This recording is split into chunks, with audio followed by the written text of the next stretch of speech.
AudioJungle.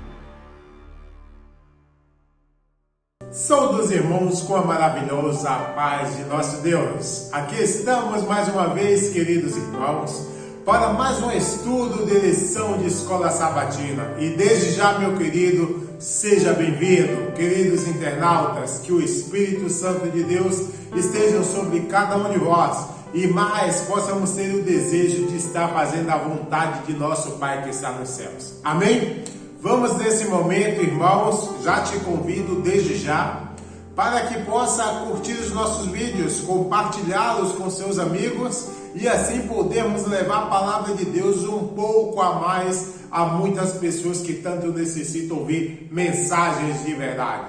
Então você que gosta desses vídeos, curta também e compartilhe com seus amigos. Neste momento, queridos irmãos, vamos fazer uma oração ao nosso Deus. Pai Santo que habita nas mansões celestiais, neste momento, Senhor, eu vim te pedir a tua direção para mais esse estudo de lição de escola sabatina, ao qual iremos aprender mais e mais das tuas palavras. Abençoa tanto a minha pessoa, quanto cada um dos internautas que aqui estão presentes, que eles possam ser inspirados pelo Espírito Santo e possam compreender essas verdades. É o que eu te peço em nome de Cristo Jesus. Amém.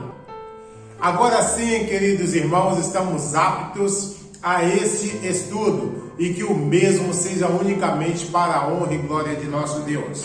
Irmãos, como a gente vem estudando essas maravilhosas lições há um certo tempo, viemos falando aí desde os sonhos de Daniel, desde os sonhos de Nabucodonosor, as interpretações de Daniel, até chegar ao juízo, até chegarmos à parte das 2.300 tardes e manhãs e o santuário seria purificado.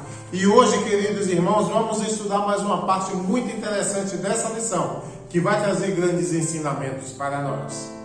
E agora, para a lição de hoje, a qual vamos estudar para o sábado 12 de junho de 2021, tem como título: Chegou a hora de seu juízo. Sim, meus irmãos. Já passamos aí as profecias, já passaram-se os reinos, já passaram as grandes potências, mas ainda a data ainda estamos a falar, que a data, o fim das 2.300 tardes e manhãs, o que é que aconteceria? E essa lição de hoje vai deixar bem claro para nós, pois chegou a hora de seu juízo.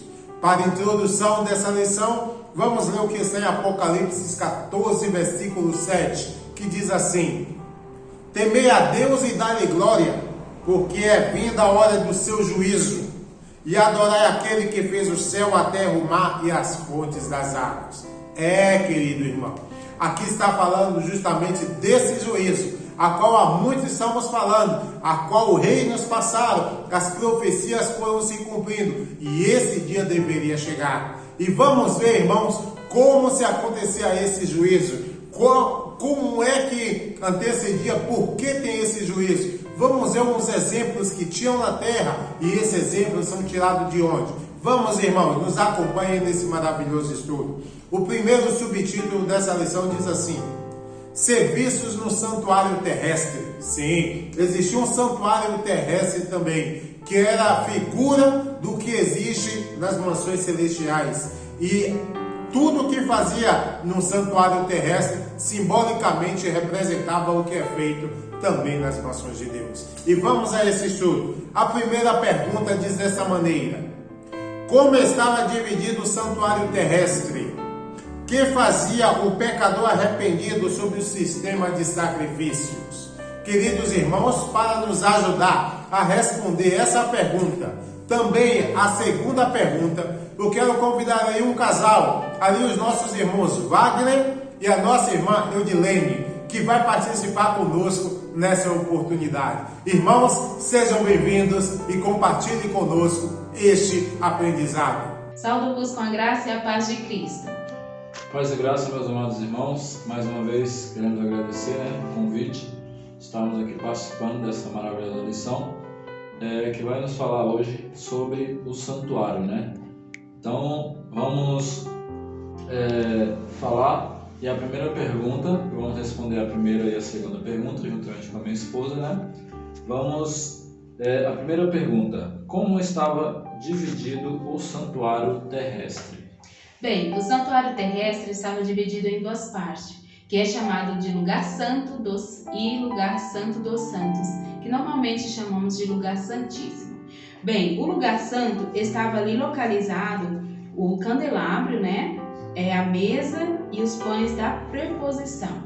No segundo divisão, que é o santíssimo, ali está o incensário de ouro, a arca da aliança coberto de ouro em todo ao redor, e o vaso também de ouro ali estava localizado, que continha o maná, a vara de Arão que também florescia, e a tábua da aliança, e sobre a arca os querubins da glória. Esse era a divisão, as duas divisões, e também ali estava o que estava localizado. E também nós já vamos para a segunda parte da lição, né, da segunda pergunta, que nos diz: o que fazia o pecador arrependido sob o sistema de sacrifícios? Muito bem, né? Então, minha esposa falou da divisão do santuário, né? As duas partes, e tinha ainda a parte onde tinha ali o lugar do holocausto, né? E tinha também a pia, onde o sacerdote lavava a mão, né? E justamente agora vamos falar, né, sobre o sacrifício que era feito ali, né? Mas esse é um sacrifício específico ao pecador, né? Tanto quando ele pecava por ignorância, ou quando também ele era culpado, né, do seu pecado. Então ele deveria oferecer ali, né, uma cabra, mas só que essa cabra ela tinha que ser perfeita, ela não podia ter nenhum defeito.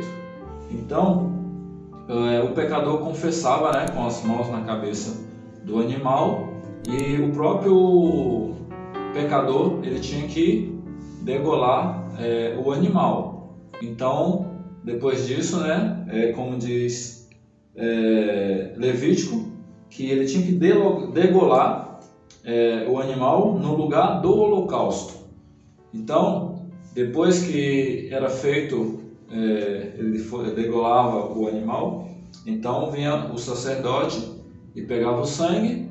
Então o sangue era aspergido, né? Era jogado ali na cortina, no lugar santíssimo. Então aí este era o ritual que era feito, né, sobre o pecador, que o pecador tinha que fazer para isso tudo configurava aí, né, e simbolicamente transportava o pecado do pecador ao lugar santíssimo, né? Bem, agora nós vamos seguir para a segunda pergunta, que a primeira parte nos diz: o que acontecia com o santuário quando o pecado era desta maneira transferido? Meu esposo irá responder. Então, quando o pecador não, né? O sacerdote, ele aspergia esse sangue, essa cortina, ela ia ficando manchada, né? Ela ia ficando toda manchada pelo sangue dos animais, né?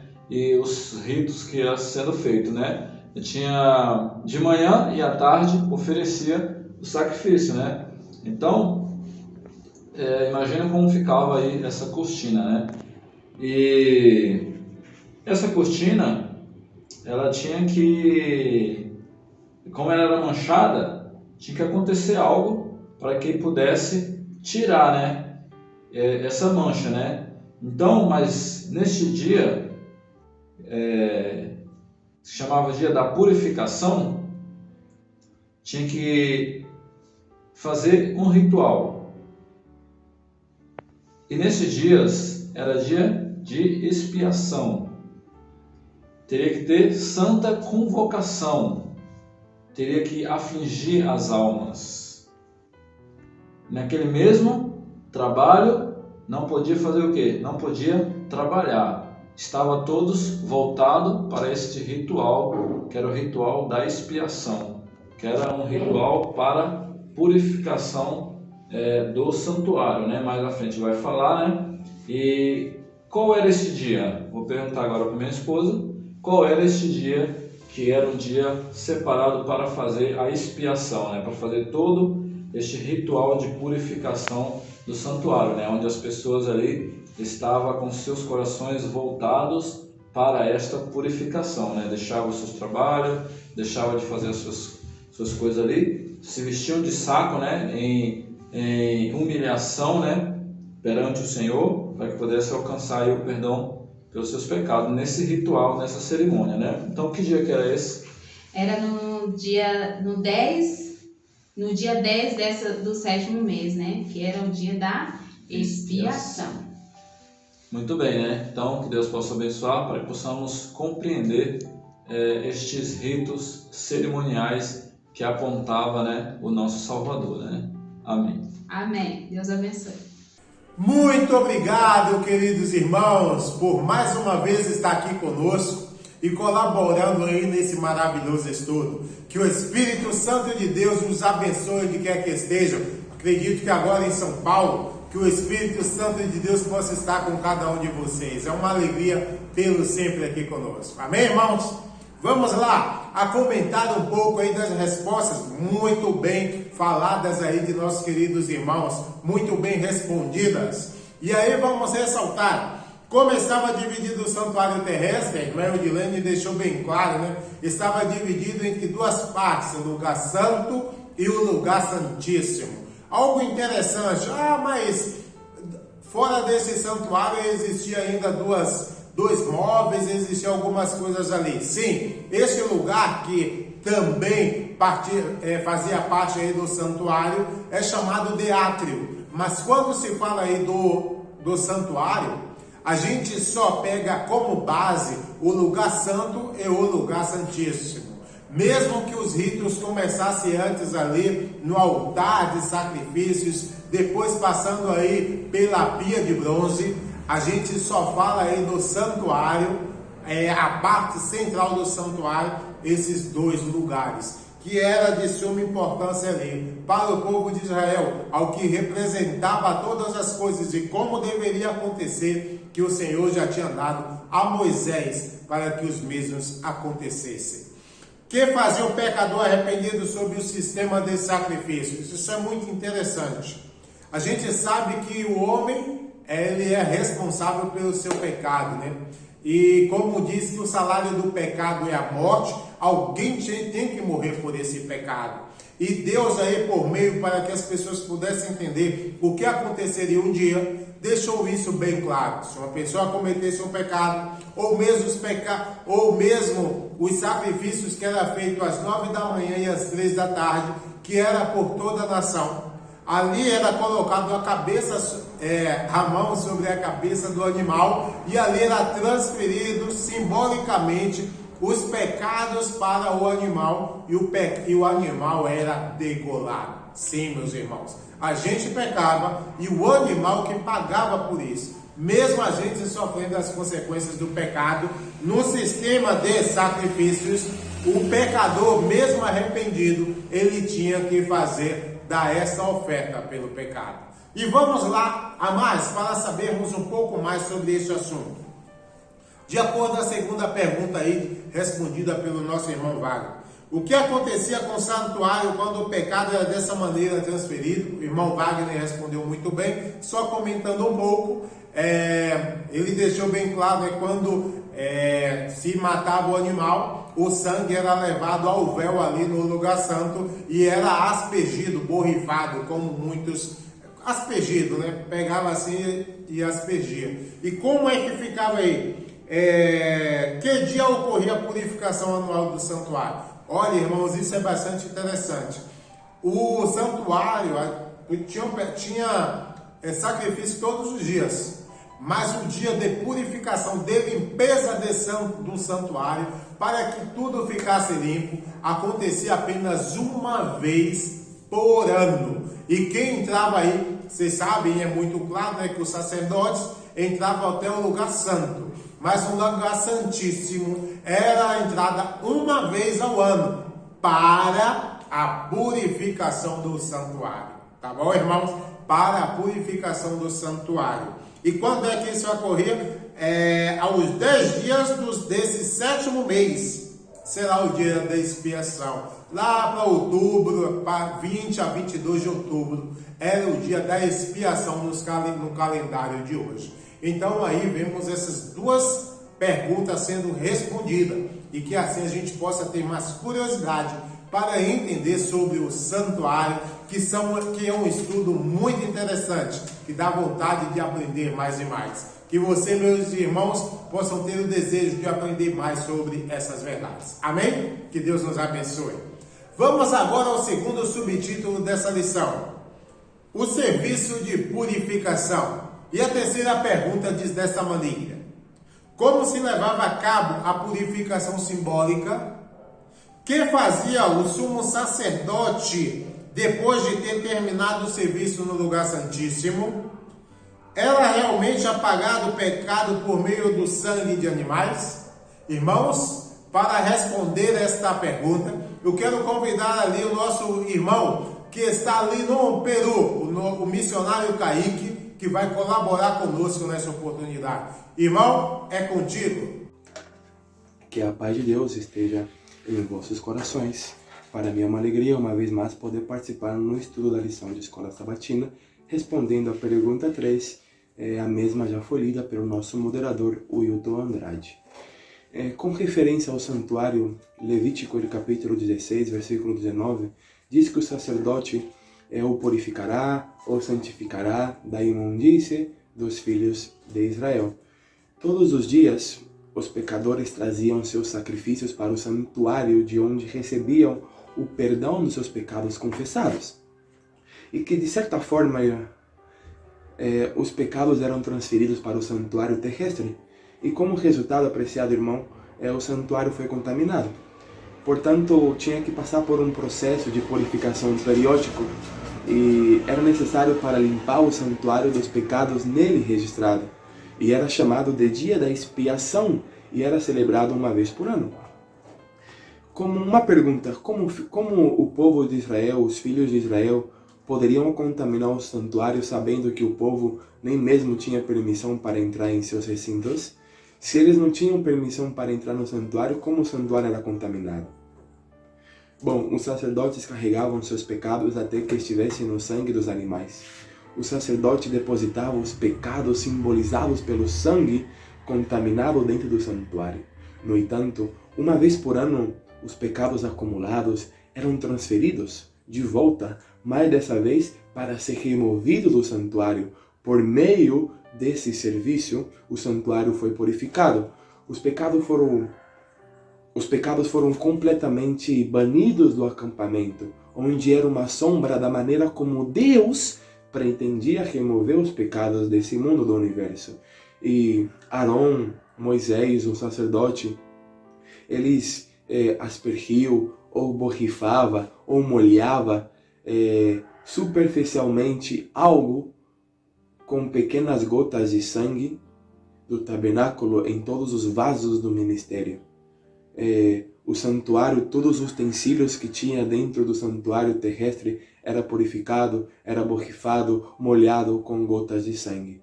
Sabemos que, de acordo com a lei e com sangue, e sem derramamento de sangue não há remissão. Era necessário que as figuras das coisas celestiais, o santuário terrestre, fossem ali purificadas. Bom, o que aconteceu com os pecados depois que o registro dos mesmos erros e apagado e removido do santuário? O que acontecia? Bom, o pecado recaía sobre um bode emissário ou um macho cabrio, que no pensamento judaico representa o chefe dos anjos rebeldes, Satanás. No sistema terrestre, o pecado era transferido do pecador para o animal, para o sacerdote, para o santuário, para o sacerdote novamente, e finalmente para o bode emissário ou macho cabrio, que por sua vez era carregado para um deserto. O bode era conduzido para esse deserto. O bode ficava tão longe do acampamento que ele nunca mais poderia voltar. Um exemplo de quão longe o Senhor pretende afastar o pecado do seu povo. No santuário celestial, o pecado é transferido do pecador para Jesus como cordeiro. para Jesus como um sacerdote e para o santuário celestial, e finalmente para Satanás, que é banido completamente da presença do povo de Deus, assim também como será o pecado e os pecadores definitivamente apartado e banido do povo de Deus no julgamento final. Então, uma vez por ano, no dia da expiação, o próprio santuário tinha que ser limpo ou purificado, assim como a expiação feita por um pecador envolvia a remoção do pecado da própria pessoa, também a expiação pelo santuário envolvia a remoção do pecado do edifício. O que é purificação do santuário para finalizar? Essa purificação deve ser feita com sangue, e porque sem derramamento de sangue não há remissão de pecado. A remissão, ou seja, o ato de tirar os pecados, e a obra é realizada. Para finalizar, por que é impossível que o sangue de touros ou bodes tire os pecados? Bom, fomos santificados por meio da oferta do corpo de Jesus Cristo uma vez por todas.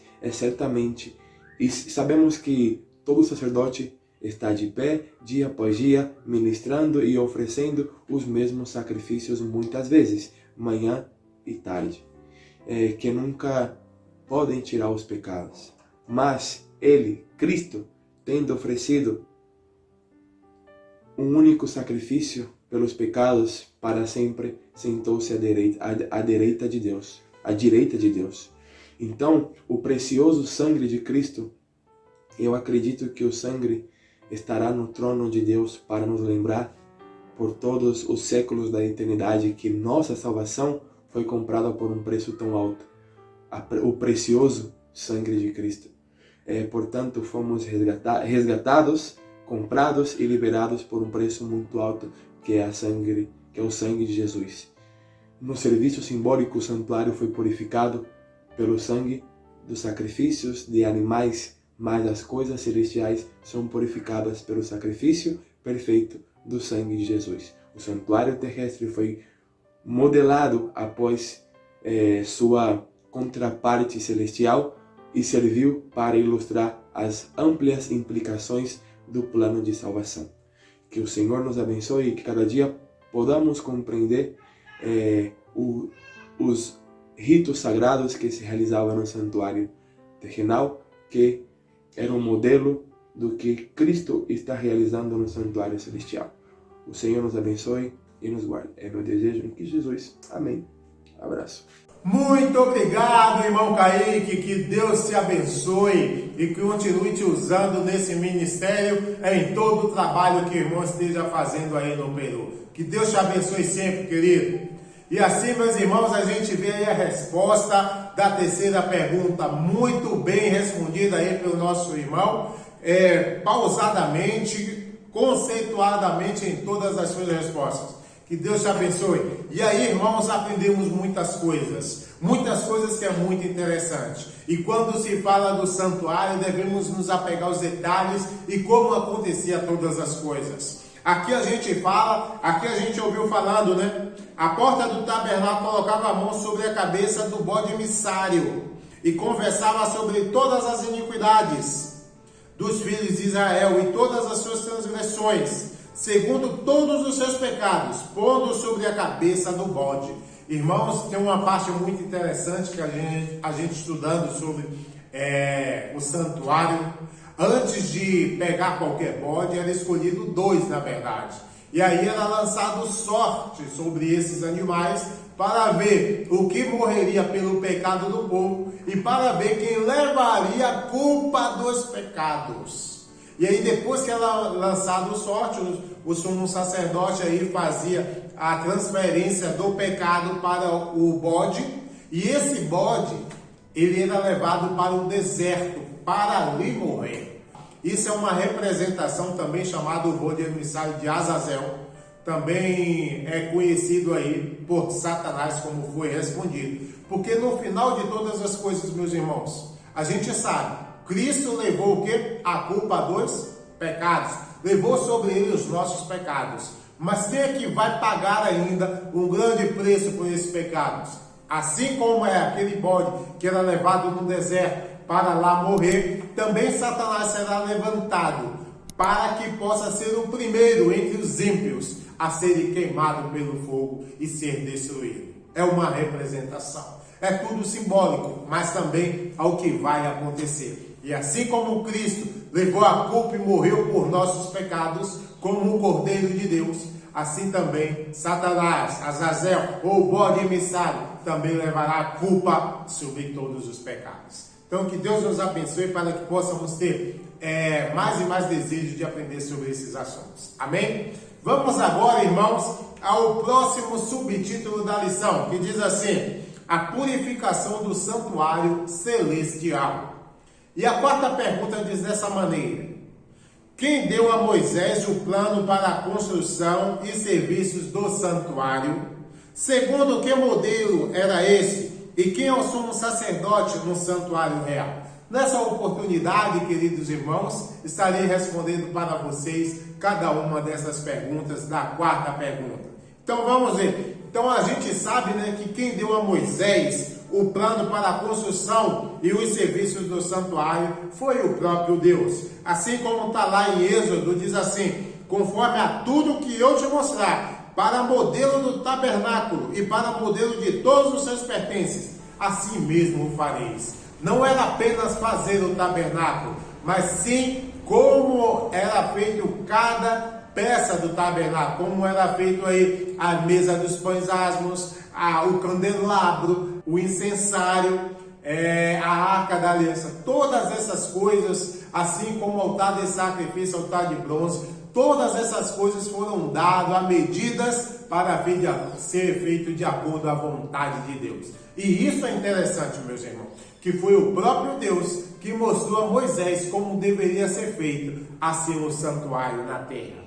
Segundo, que modelo era esse? Ao modelo que estava onde? Nas mansões celestiais. Assim diz, lá em Hebreus 8, diz assim: ora, a suma do que temos dito e que temos um sumo sacerdote tal, que está sentado nos céus, à destra do trono da majestade. Aqui a gente entende também que nas mansões celestiais existe aí um santuário. E todas as coisas que foi feito por Moisés é aí modelo do santuário celestial. E quem é o sumo sacerdote nesse santuário real? Quem é esse sumo sacerdote lá? Aqui a gente viu por Arão e assim teve sua descendência, que era o sumo sacerdote na terra. Mas quem é o sumo sacerdote real? E aqui sim diz: e o ministro do santuário e do verdadeiro tabernáculo, o qual o Senhor fundou e não homem. Aqui já está dizendo que foi o próprio Deus que fundou este tabernáculo e não homem. Então é diferente do que era feito na terra.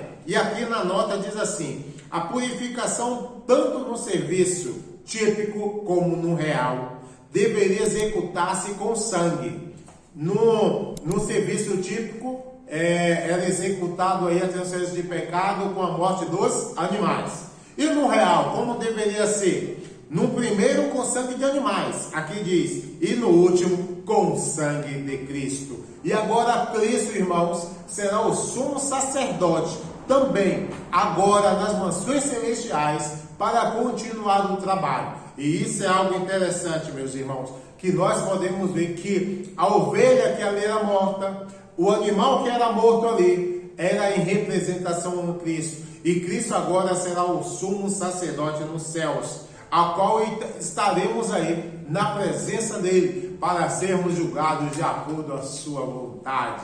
Queridos irmãos, que Deus possa nos abençoar, para que mais e mais possamos ter o desejo de estar aprendendo desses assuntos, que é de suma importância para nós. Amém? Vamos agora, queridos irmãos, à quinta pergunta dessa lição, que diz assim: quem era representado pelo animal sacrificado sob o antigo pacto? Quando começava a purificação do santuário celestial? Quem vai nos ajudar nessa pergunta agora é o nosso irmão Leandro, o missionário Leandro ali de Guarulhos, que vai estar colaborando conosco nessa oportunidade. Irmão Leandro, é contigo. Muito obrigado, irmão Wilton, pela linda oportunidade de poder participar deste interessante estudo de nossa lição de Escola Sabatina. Respondendo na pergunta número 5, quem era representado pelo animal sacrificado sobre o antigo pacto, como nós já conhecemos. Todos os sacrifícios, todos os holocaustos, todos aqueles animais que eram sacrificados no santuário simbolizavam a Jesus, na pessoa de Jesus.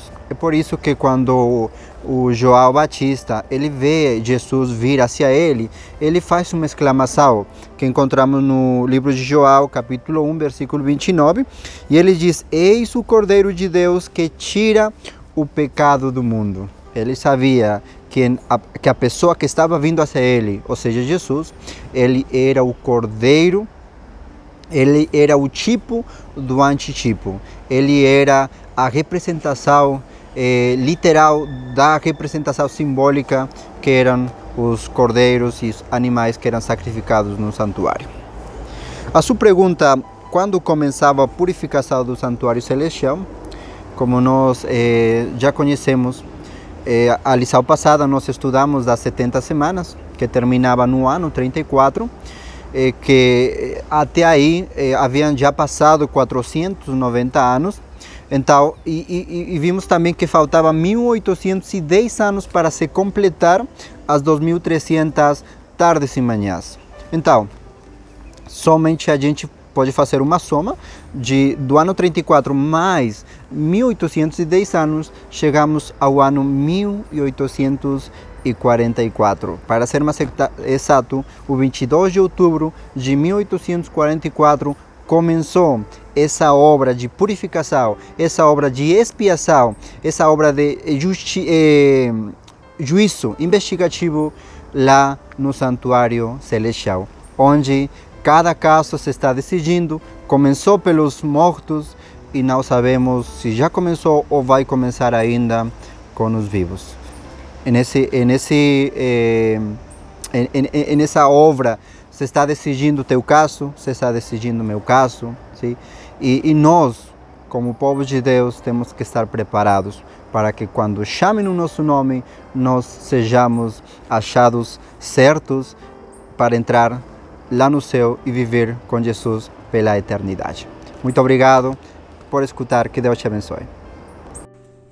Muito obrigado, irmão Leandro, pela tua participação, que Deus te abençoe mais e mais, e que o irmão possa continuar no teu ministério aí, com a presença do Santo Espírito do Senhor, fazendo com que esse trabalho renda mais.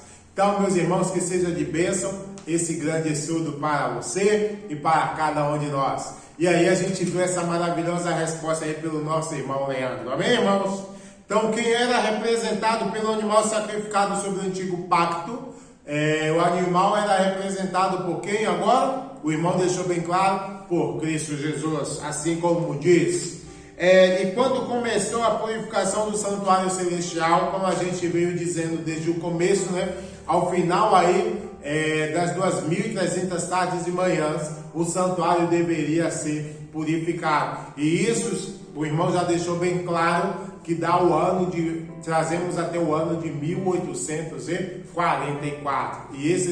E aí começou aí esse juízo, queridos irmãos. Começando primeiramente pelos mortos e depois passando para os vivos em Cristo Jesus. Amém, irmãos? Vamos então ao último subtítulo dessa lição, que diz assim: o tempo do juízo. E a sexta pergunta diz desta maneira: como ilustrou Daniel esses eventos? Irmãos, para nos ajudar nessa oportunidade, mais uma vez, eu quero convidar um casal para colaborar aqui conosco. Nessa oportunidade será o casal aí, o irmão Leonardo e a sua esposa, Marildes, que vai participar conosco nessa lição.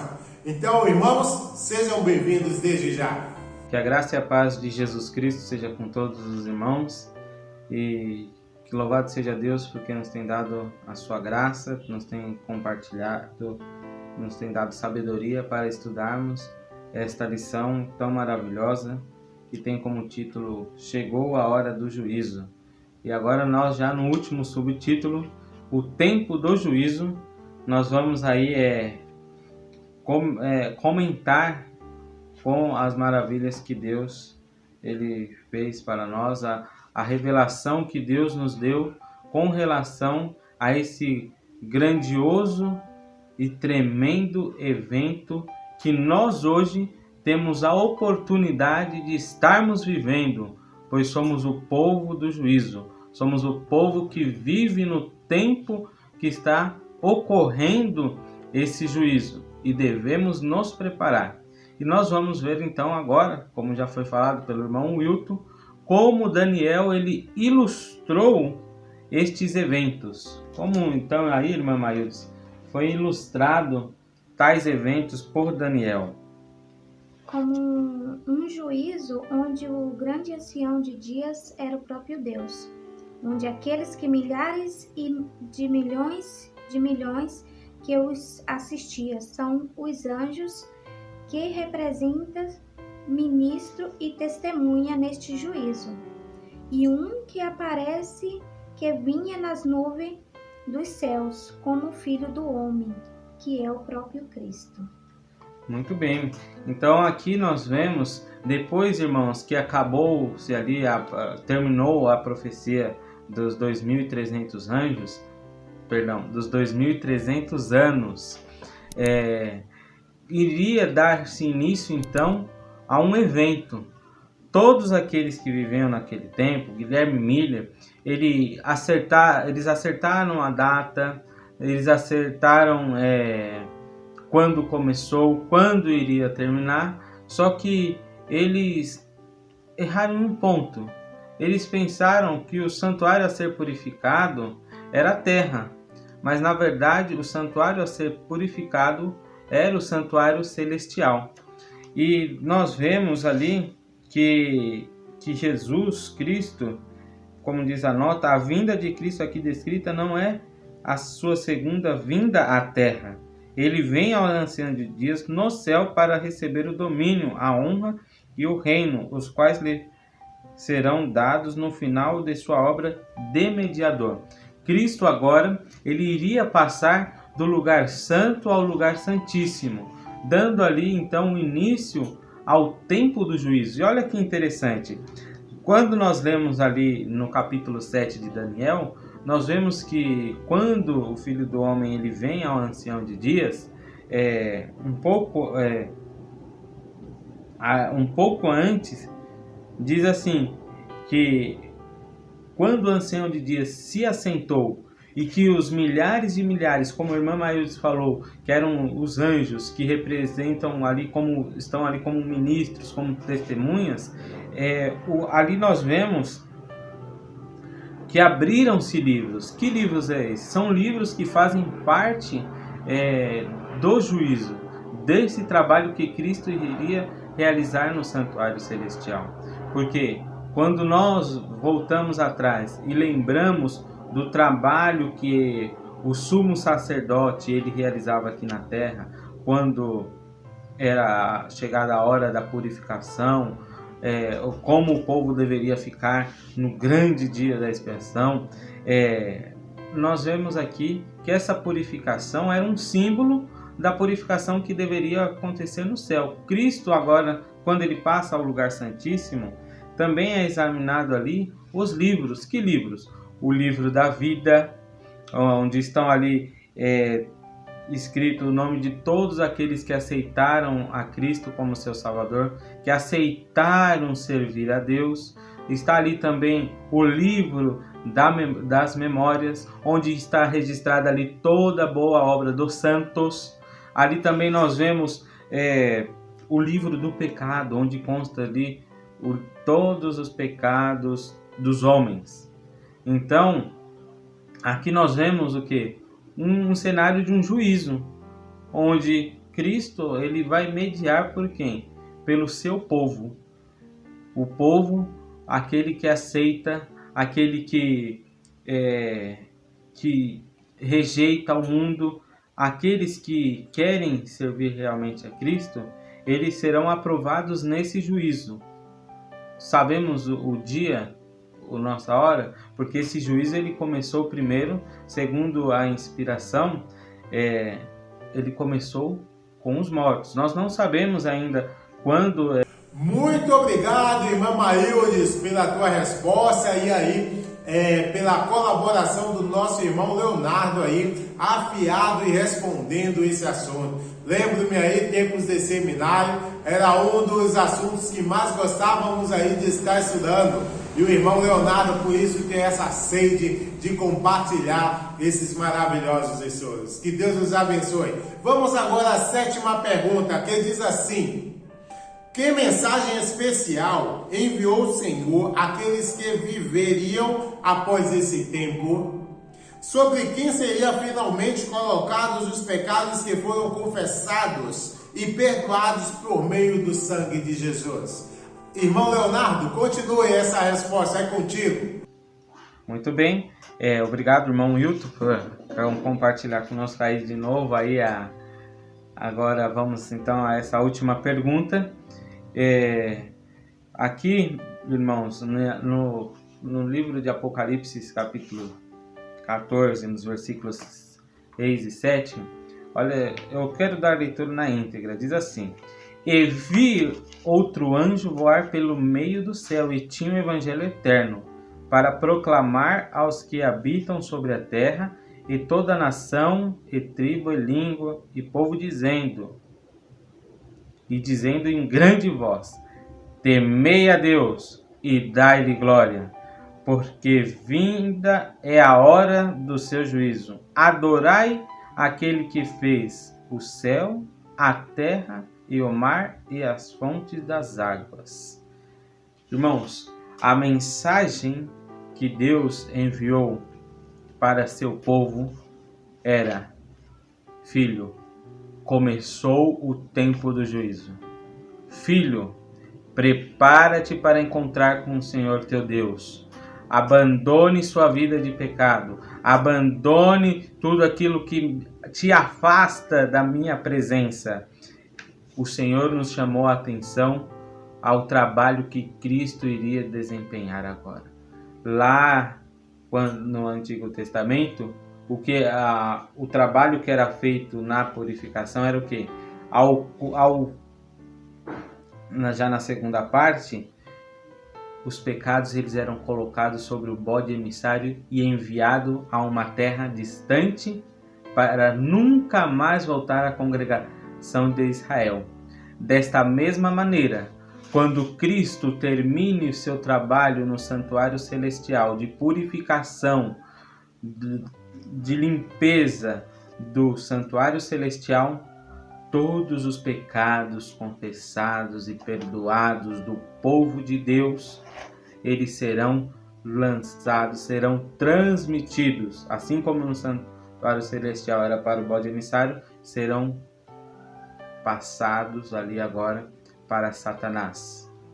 E ele vai receber a sentença. Ele será enviado a uma terra deserta, onde não é nada. Aqui, nessa terra onde nós estamos hoje, aqui será a prisão de Satanás, antes que ele receba, antes da última vinda de Jesus a essa terra, para dar fim ao pecado, fim à existência deste câncer maligno que causou a separação entre Deus e o seu povo há muitos anos atrás. Será lançado sobre Satanás. Satanás ele vai receber essa sentença. Ele vai ficar preso aqui durante 1000 anos, que os salvos estarão lá no céu, fazendo agora o juízo ali, apontando o que cada um dos ímpios, daqueles que não aceitaram a Jesus, daqueles que rejeitaram a Jesus, que fizeram mal a Jesus, que não aceitaram essa obra grandiosa, que rejeitaram.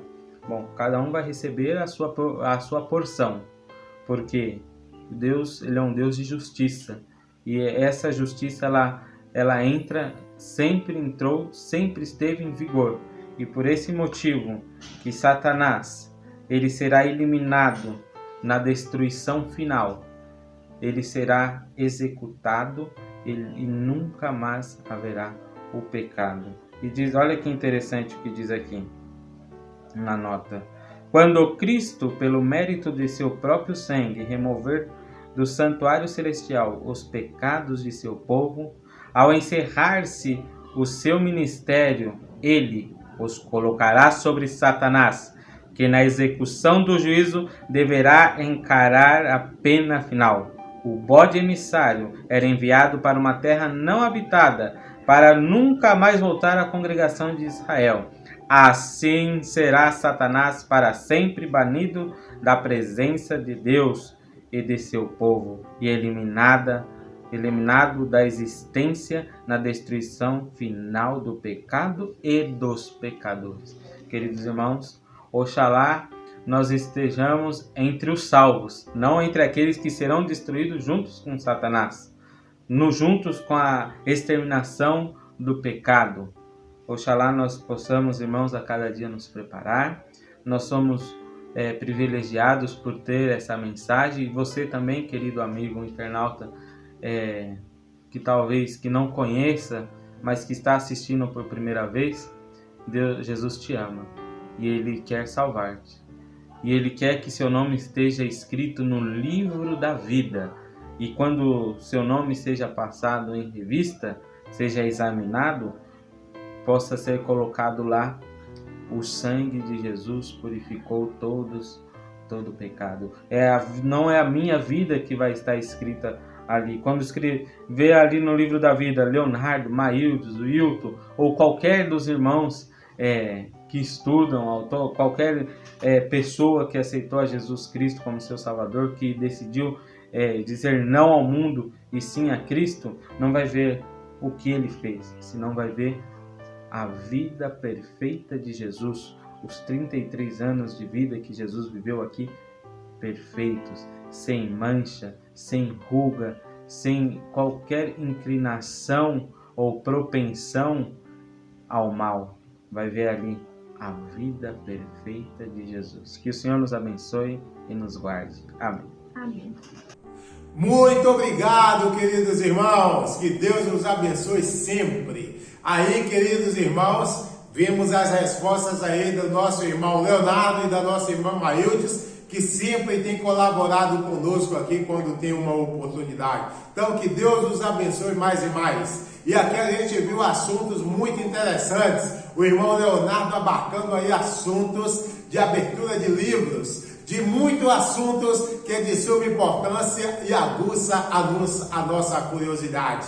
Então, que a gente possa estar atentos a esses estudos para aprendermos mais e mais. Amém? Então, que mensagem especial foi deixada aí? Enviou-se aqueles que viveriam após esse tempo? O irmão Leonardo deixa essa resposta bem clara para nós. E que assim, meus irmãos, possamos ter o desejo de a cada oportunidade estar estudando esses maravilhosos estudos. Se tem uma oportunidade que nós temos, é de todos os sábados, a cada escola sabatina, podermos estar reunidos e comentando esses maravilhosos assuntos. Que você, meu irmão, não perca essa oportunidade, e todas as oportunidades que estiverem, estejamos juntos para aí falarmos do que aprendemos, do que aprendemos nessa maravilhosa lição. Não te esqueça disso.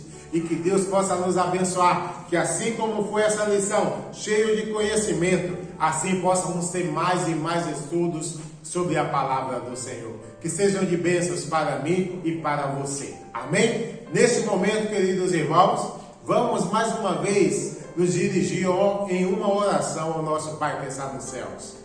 Pai Santo e Eterno que habita nas mansões celestiais, quero te agradecer, ó Pai, por essa rica oportunidade que nos deu de aprender mais e mais as tuas palavras, e que as mesmas possam ficar em nossos corações, para que assim, Senhor, possamos ter um concerto mais e mais contigo. É o que eu te peço nessa oportunidade, não só para mim, mas cada um de nossos participantes e dos internautas, em nome de Cristo Jesus. Amém.